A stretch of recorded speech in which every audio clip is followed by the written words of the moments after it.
Hello.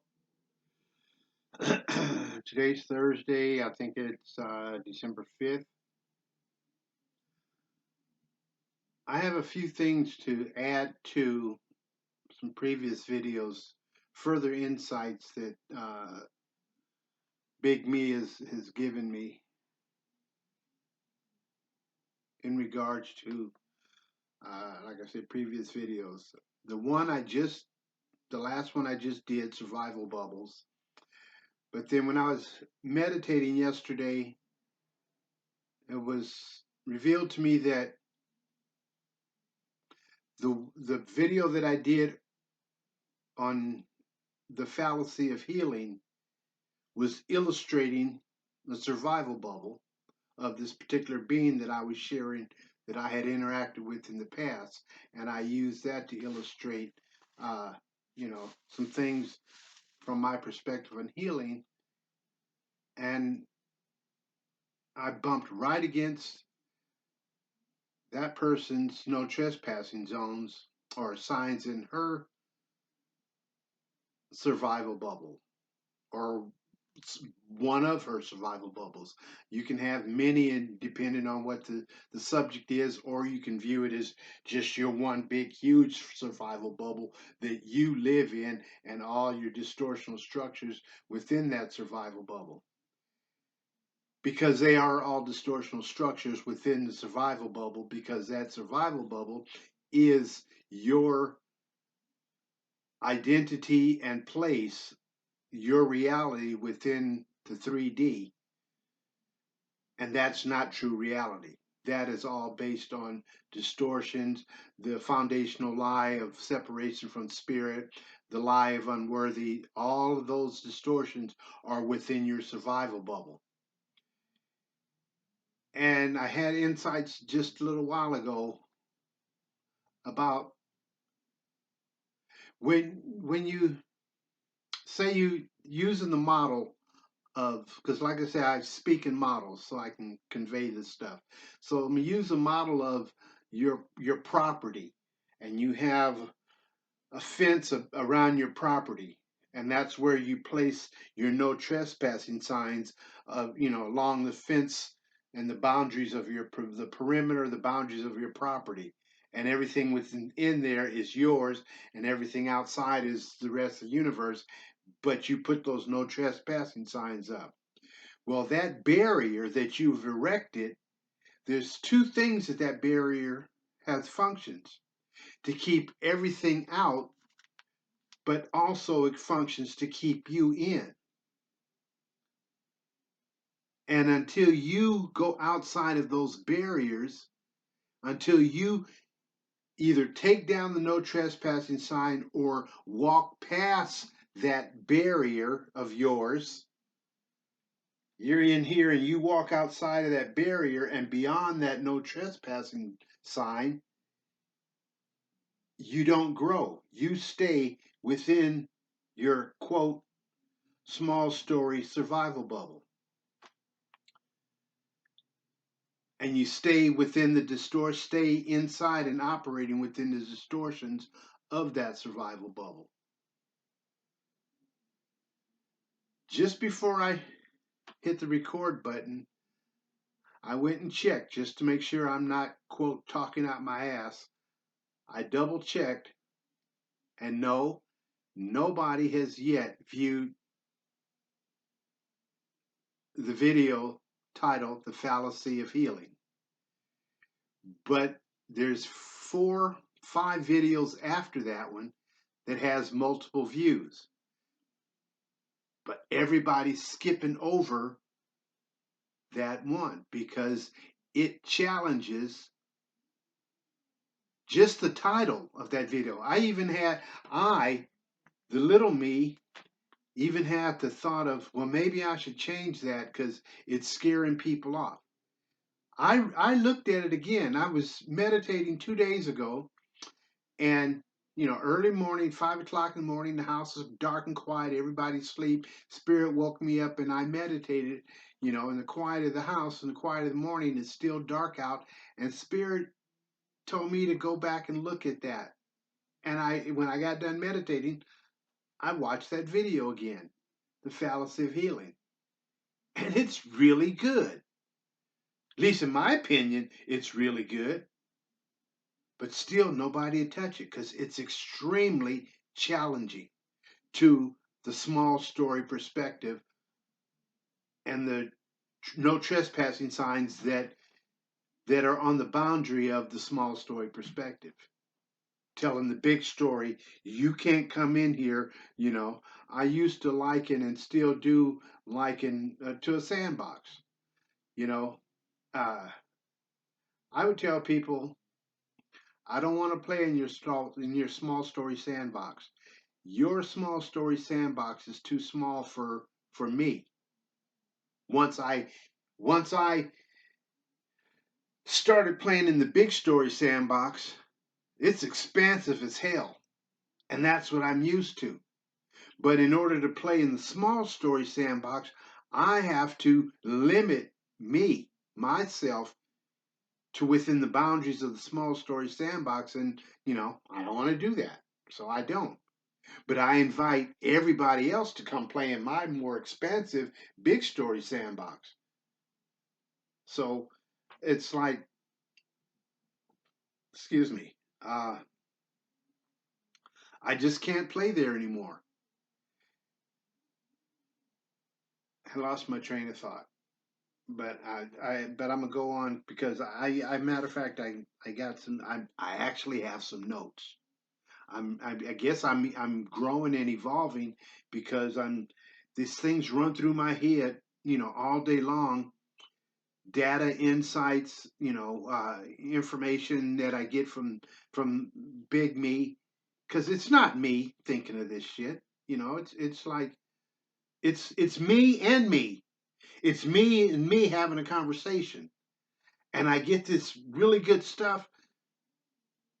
But I'm now getting into the habit of just grabbing my tablet as fast as I can and just writing the line down so I don't forget it, later. Well, I have this one piece here, and this has to do with when I was talking about when it comes to trust your data. I've got 3 videos titled "Trust Your Data." Matter of fact, I can almost entitle every video "Trust Your Data" because that's the biggest thing. Your mental body, the distortional structures that your mental body operates through, the entities and energies within the small story that are in and around your field pretending to be you, all of those external things will call BS on your true data. Now, position that against your fifth dimensional mind, your imagination. This side over here that's calling no, they, let's just use your mental body. Just your mental body. This is just a model, but there's more than just your mental body. Trust me. I just listed a bunch of them. But let's just use your mental body so I don't confuse you. Well, science says that your mental body, and this is documented. That's why I wrote it down. You can look this up. Modern science says that we perceive 0.005% of physical matter. Let me get my glasses because I can't hardly see this.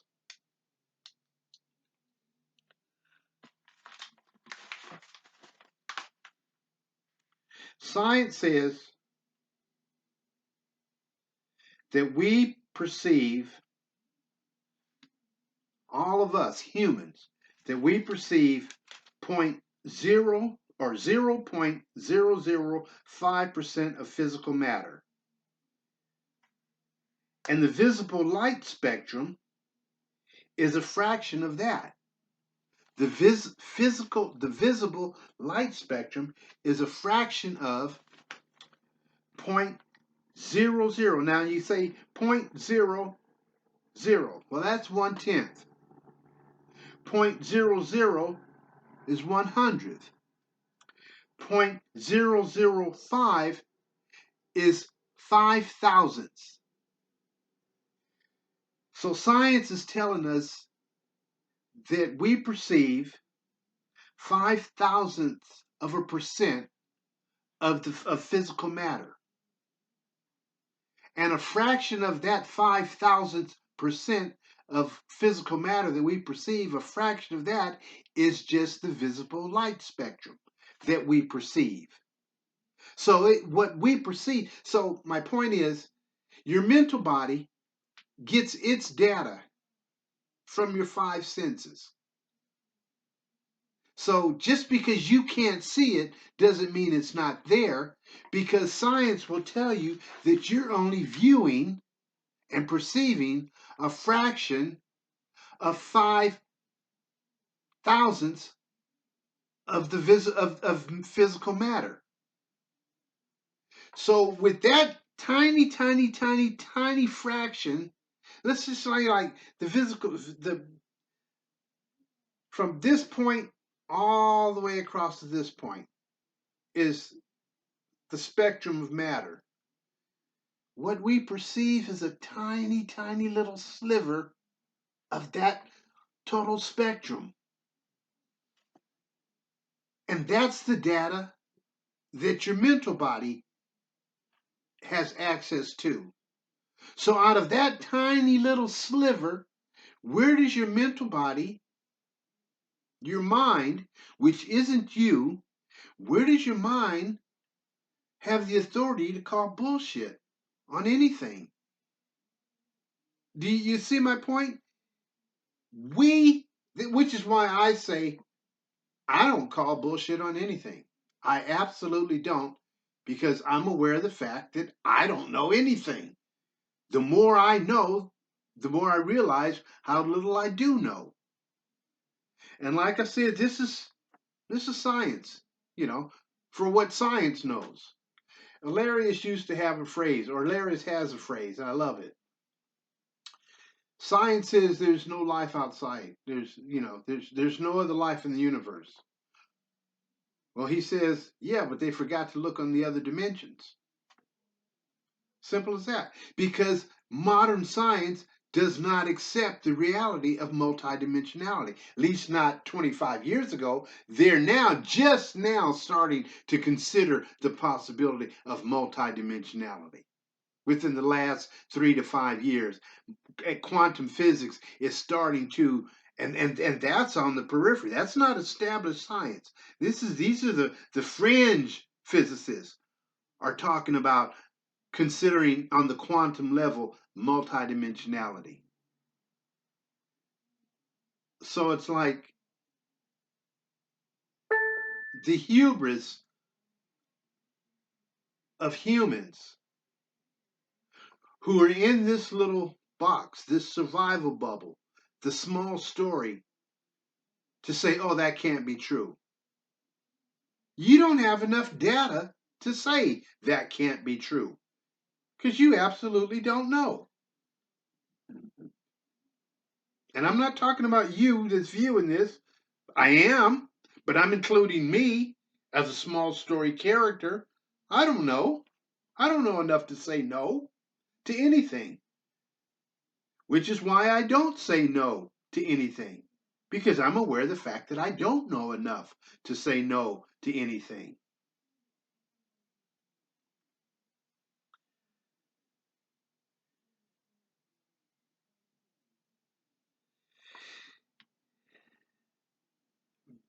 In regards to healing, which ties in with survival bubbles, Larry's had another phrase that I just love, and I think I mentioned it once before earlier in this series, in an earlier video, but it's a bombshell. It challenges your distortional structures. It really challenges your no trespassing signs, especially in regards to healing. Quote, consider the possibility that everything you think is wrong with you is exactly right about you.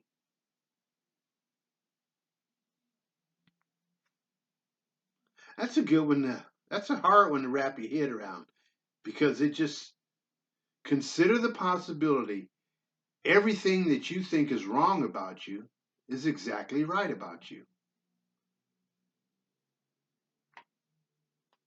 My vision, my eyesight, it's being recalibrated. I'm not going blind. Before I got here, I set this up. Me and higher self. We set this up. The veiled me can run around going, woe is me, woe is me. The small me, but I'm not the small me anymore. I just, like I said, I'm grateful to Spirit that gave me that additional data that my eyesight's being recalibrated. Now, again, like I said before, I'm not doing the recalibration, but I trust me. I trust Big Me, the me that runs everything else. I fully am aware of the fact that Big Me knows about what's going on with this recalibration.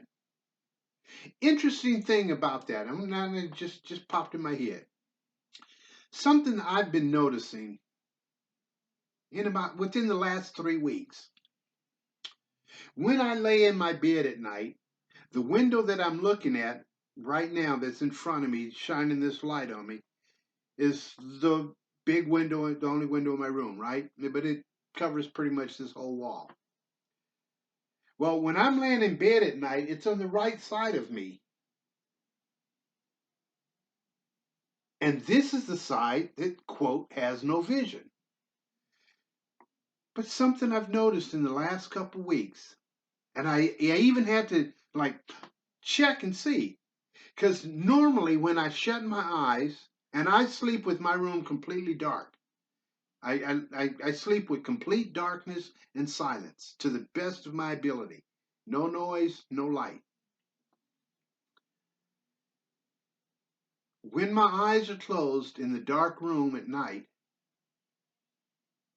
and there's no light shining behind on the other side of my eyelids, well, when there is light shining on the other side of my eyelids, this eye, which I see out of, I can see the light shining on the other side of my closed eyelid. This eye is dark because it's not perceiving the light. But when I'm in a dark room at night, or just when I'm in a dark room, laying there with my eyes closed, I see more light on this side. And it's like, I first noticed it about 2, 3 weeks ago to where I thought it was I woke up in the middle of the night or early morning, which, Spirit does that to me. And without looking at my clock, I just assumed that, it was dawn because the light's starting to shine through the window and the curtains.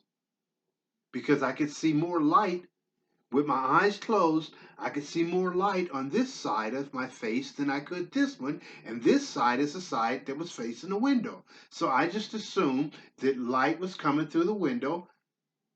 So I opened this eye and looked over, and it was still dark out. There was no light shining through the window, lighting up my vision on this eye. And I've seen it happen more than once to where I've, quote, double checked it, opened my eye and looked, and there's no light over there. But in a dark room with my eyes closed, I in my mind's eye, I see more light on this side.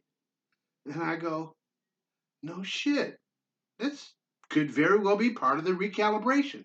I don't know what the end result of it is going to be, But there is something going on with this eye that when I'm looking at you right now, I don't see out of it. But there is definitely something going on with this, my right eye.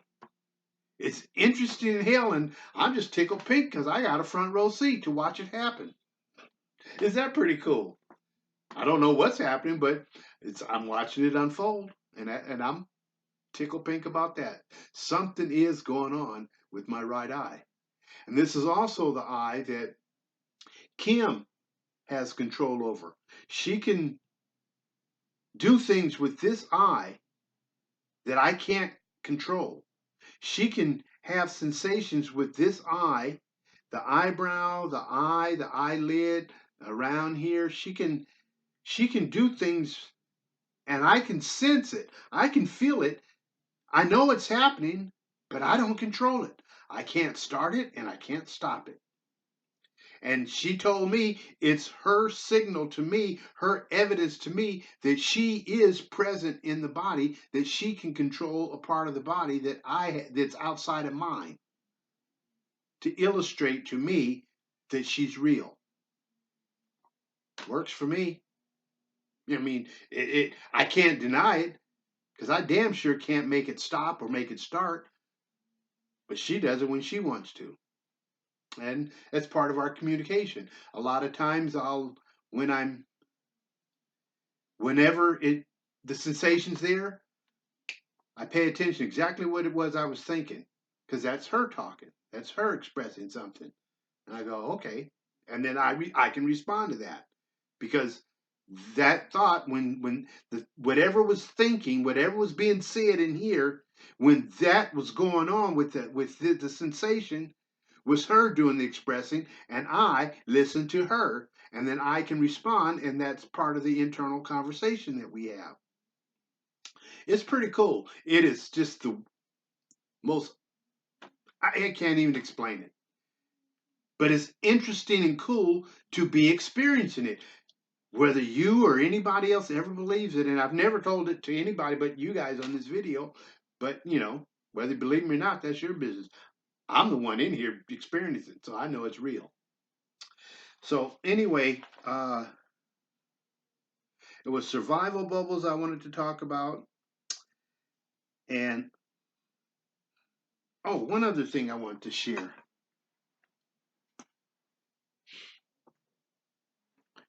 Excuse me for getting up and walking away, but I had to go get Crystal. This is Crystal.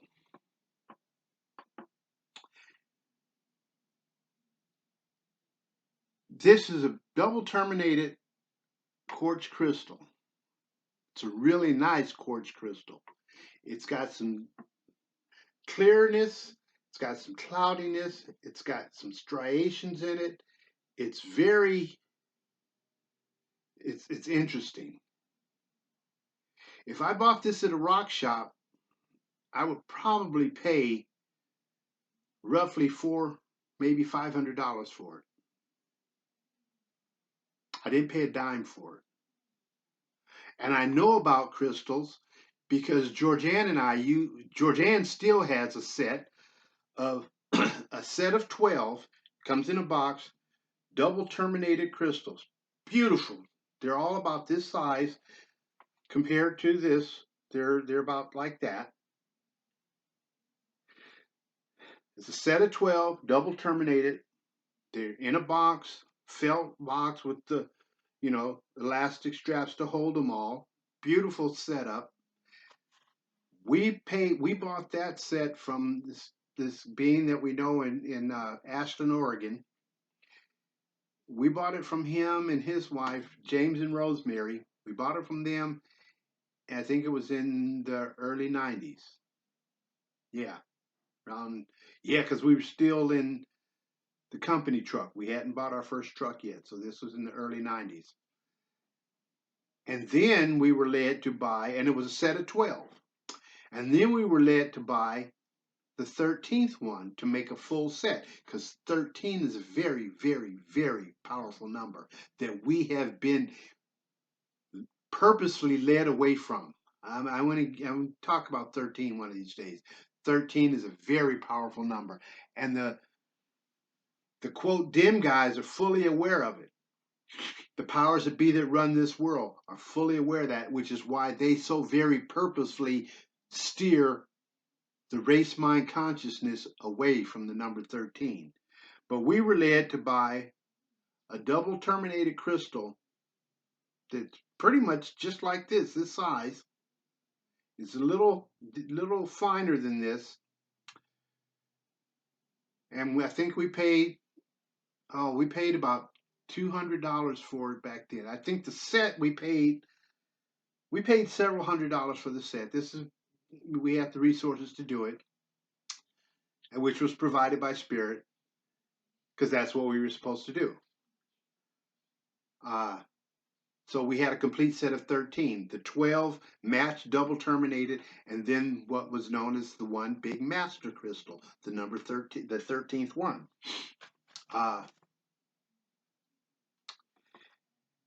This crystal is named Crystal. I talked to her. It's a female, and she told me that the name Crystal is okay with her. I, in meditation, asked her name. She told me her name, but I couldn't pronounce it. So I asked her if I could just refer to you as Crystal. And she said yes. And the reason why it was okay to just be, quote, generically named Crystal is because my second wife, the mother of my two daughters, is named Crystal. My oldest daughter is named Amber. My first wife was named Jada, her name is Jada. Jade, Crystal, Amber. So when I asked this being here, and this is a living being, when I asked her if it was okay to refer to her as Crystal, she said fine, because she knew that Crystal, my second wife, is part of my beingness. Matter of fact, just saw her again on Thanksgiving. She was at the Thanksgiving because it was at my oldest daughter's house, and that's my oldest daughter's mother, and I'm my oldest daughter's father. So we're her parents, so we were both there. Crystal is a part of my life. Crystal is a part of my life. This crystal is from Mount Fuji in Japan. The woman that I live with right now and have been living with for the last 14 and a half years is Japanese. Her name is Yasuko. Yasuko, she goes by Yasuko for short. Yasuko isn't the least bit spiritually aware, inclined, or awake. She thinks I'm literally nuts. She puts up with me because she knows I'm a nice person.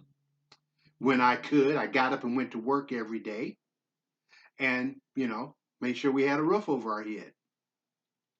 We were, for a short period of time in the middle of the 14 and a half years we've been together playing house, we were sexually intimately involved, but we haven't been for 5 years.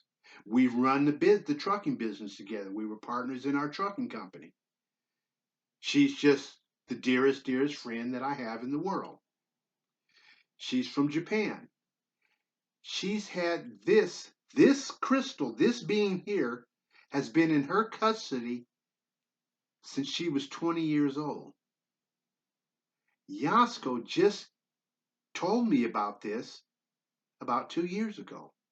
I was talking to her, sharing to her one day that I wanted to, if she, I'm going to look around for a rock shop because I was getting the direction to get a crystal because I've worked with crystals before, interacted with crystals before. So I was getting the data from higher self, big me, to start working with crystal. So I was telling Yasko, because I didn't drive anymore, because, my eyesight, I was telling her that, if you wouldn't mind to do, if it was yours to do, if you wouldn't mind, take me to a gem shop, to a rock shop, or something like that. And she goes, "You talking about crystals?" And I go, "Yeah." She goes, "Well, I got one." And I go, "What are you talking about?" She goes, she went into her room and she came out with this. She's had this for over 40 years. It's been in her custody for over 40 years, and she didn't know what to do with it. But she knew to keep it, and she gave it to me. And I said, "Are you sure?" And she goes, "Yeah, you can have it. It's yours. I don't own this. I am in custody of this being. This being is in my custody and care. I don't own this crystal." One of Valerius's things that he's got a bunch of them. I'm going to share another with you. You have everything you need before you know you need it. This crystal was living in the same house with me for 12 years, and I didn't even know she was there.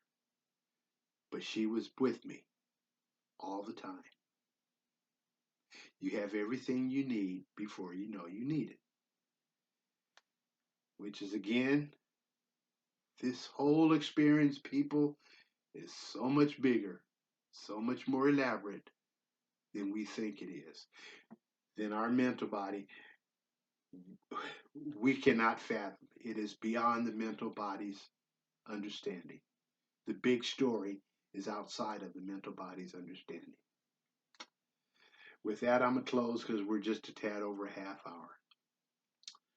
I love you. Blessings on your journey, and I will see you soon. Bye-bye.